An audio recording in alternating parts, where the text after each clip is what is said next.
Hi everyone, today we're taking a look at Mothergunship Forge, a brand new VR reimagining based on the fantastic bullet hell roguelite Mothergunship from 2018.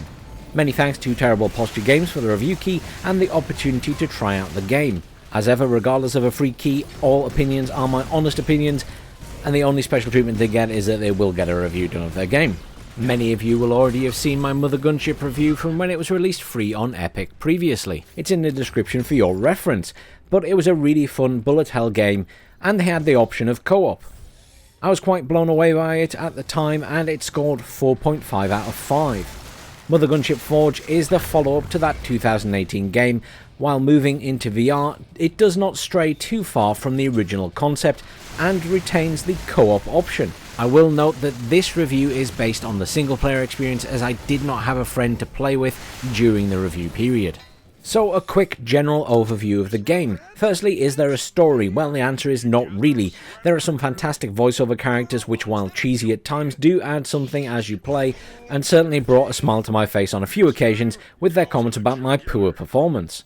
Thankfully, it's much less intrusive than it was in the original game, where that would stop you from progressing to the next stage while they talked for a while. The basic premise of the game is that you craft weapons as you progress through an alien spaceship. You go to different levels and fight a boss at the end of each one, the final boss being the Mothergunship, or the ship's core. But obviously this is a bullet hell roguelite, so expect to die lots, and when you die you go back to the start. Now when you die you lose your guns, you lose your coins, though you do keep your supply of purple crystals you will collect, which go towards unlocking other game modes and starting bonuses, and also unlocking various weapons that can then show up randomly in the game. Now if I could describe how using the guns feels in VR, if you've ever seen the Matrix movies and the mechs they had protecting Zion with the gun arms, it feels a lot like you're piloting one of those at times, with these really bulky guns on each arm. So when you first boot up the game, you're instantly dropped into an alien ship and a tutorial voiceover kicks in, and the game has some helpful tooltips to get you started. It takes a little while to get used to the control scheme, as you might imagine. I was using the original HTC Vive, but once you do get used to it, it's pretty straightforward. It starts off by giving you random choice of one connector and one random choice of weapon, and then you select the next room, of which at this point there's usually only one to pick, and then you're off straight into combat. At the end of each room you are rewarded with either a gun part, health, shields, money, crystals, or forge upgrades. Generally these are designated by the door of that room which you previously clicked on. However, sometimes there will be a question mark, and obviously these items have the potential in some cases to just drop on the floor while you're in a room. I will note there are also special challenge rooms. These are harder to complete but usually offer double rewards. There are also shop rooms where you can buy weapon components or health and shields, and there was one room I entered with the question mark, and that had a very different style, but that had additional rewards on the floor rather than just a reward at the end. As you get further, the difficulty increases and the enemies change. They start to get shields, they get bigger and stronger with more health. Healing bots start to appear that repair things you damage, and there are even floating shields that try to block your shots, as well as spires that put shields around other enemies. Boss fights are yet another challenge, as you might expect, and it can be hard to dodge the massive amounts of firepower they put out.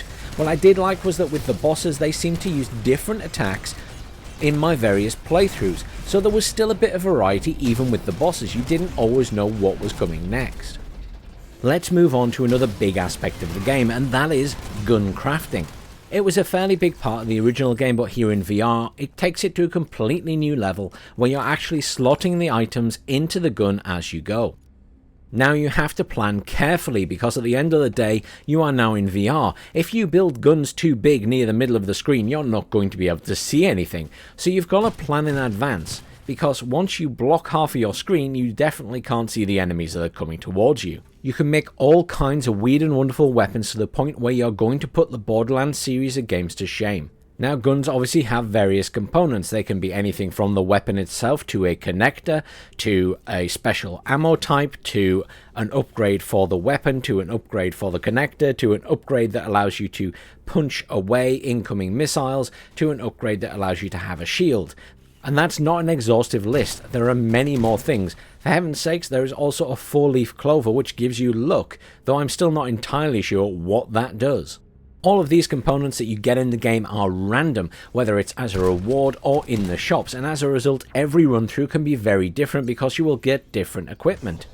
Not to mention you unlock guns over time, so when you start the game originally you won't get as many options randomly appearing.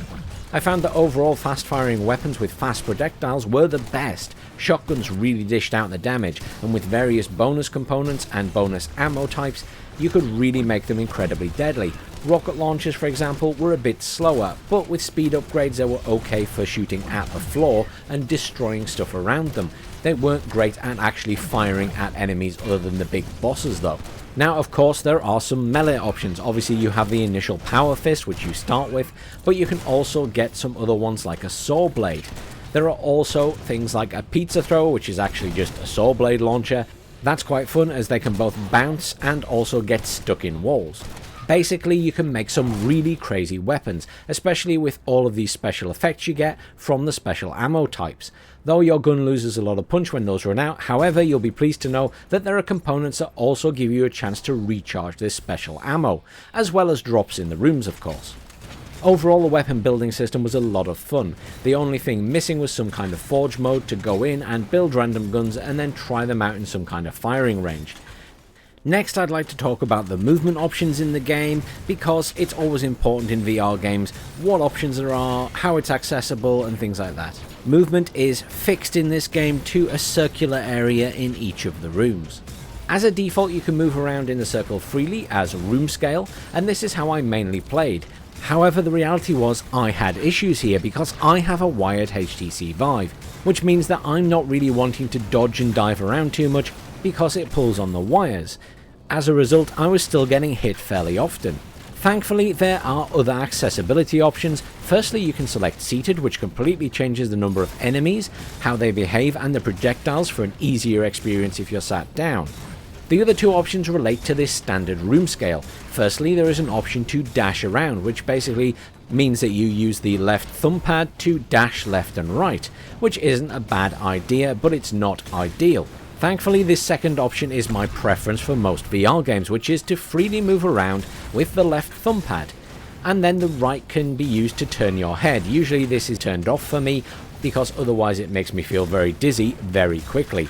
Thankfully here there is an option to turn the sensitivity on the right pad down to 0, which means that you won't be turning your head at all. I accidentally left this on at first, and my god, how quickly I got dizzy was not even funny. Now while I felt I had a better experience overall using the left pad as free movement, there were issues. For example, when you're in the heat of battle and you're pulling the trigger, if you accidentally click the pad as well, you just stop moving. It's like the controller stopped responding to your inputs, which was a little bit frustrating at times. And it seemed that the only way to counteract this was to let go of all the buttons at once and then try moving again. Now, in complete fairness to the game, I'm not saying that's a bug. I think that's a bit of my heavy-handedness, perhaps the Vive not liking all the buttons being pressed, but I know that it's something other people will encounter, so I have let the devs know about it. Now, the addition of all these various accessibility options are great, but the reality is the game has lost a little of the magic of the original game, whose movement around the levels had really impressed me. Obviously, there is a need to change things for VR, and the dev team chose to make their focus the core gameplay, and maybe that they will revisit movement later on, which is fair enough, but it's not there right now. Now, talking about movement kinda leads me into my next point about spatial awareness, and this was something I found at times was a bit of a struggle in this game, to be exactly aware of what was going on at multiple sides of me, and I can't help but feel this was kind of tied into the limited movement. Because I was unable to quickly back off and to adjust to get a better view of the entire room, I sometimes really struggled to see what was behind me, or I would die as a result of something coming up that way. Now, the reality is this is an issue in VR in general, because you are limited in your field of view. It's not like real life where you can see, round to your sides and everything as well, so you can see the enemies coming towards you. Now, that's something where the game needs to adapt, and while it does have a few on-screen cues, little arrows when there are missiles coming towards you, in the heat of battle when there's so much going on, it's really hard to notice these things, and the reality is the same applies to any sound cues. Because there's so many explosions, you're not going to notice them very well. And this isn't necessarily the game's fault. As I say, it is an inherent problem with VR and the fact that the screens don't go round to your peripheral vision. And in my mind, the only way to get around it in any way, shape or form is to allow completely free movement, because then you can back yourself away to a position where you can see more of what's coming at you. The only real solution here is that you're kind of flailing your head backwards and forwards to try and see what's going on left, right and centre at the same time. I wouldn't dock the game any points for this one, as it's really not just their problem. It is, as I say, an inherent issue, but it's something you need to be aware of going into this game. This exists, and it's more noticeable here because of how loud the game is in general, be that in terms of the graphics and things going on the screen, or indeed the noise. Now, a section I always do in these reviews is to cover the graphics. The graphics here are great. They're slightly cartoony, just like they were in the original Mothergunship, and it fits really well. I would hate for this to be an ultra-realistic graphic overhaul. Not only does it mean that it runs really smoothly all the time, but it also means that they can add lots of weird and wonderful enemies. There's lots of colour in there. It means all the weapons have a very distinct look, and indeed then all the weapon effects can have very distinct looks, as well as, you know, all of the special ammo upgrades and things like that. Visually, the game just works really well, and it was the same in Mothergunship. And moving on to the sound, that again is really good. It hits the spot. The background music is great. All of the weapon sounds are really good and very distinctive. You know what you're firing. The enemies all have their own little sound, so you know when some of them have appeared on the field, which is really good to know, especially when you've got a mine sneaking up behind you. Granted, there is a bit of that spatial awareness thing coming into that, but you'll see what I mean. Now, the last thing I want to touch on are bugs, and the devs will be delighted to hear that this is probably one of the most stable VR games I've had the opportunity to play. There were no crashes, there weren't any major game-breaking bugs or anything like that. I did unfortunately encounter a menu bug where the menu slider would stay at the top or the bottom and didn't want to go in the middle. It would maybe do it once at the start of a game, but then after that it would always want to jump to the top or the bottom, mainly where the right thumb pad wanted to be, but I just couldn't, no matter what I did, then get it in the center, which made it hard to change some options. I've let the devs know this, and they're already working on a fix. Mothergunship Forge is a fun, challenging and sometimes frantic game that makes you want to go back and try again and again and again. And I say this because you are going to die multiple times. No matter how many times I died, I did enjoy the gradual progression and learning how to fight the bosses, etc.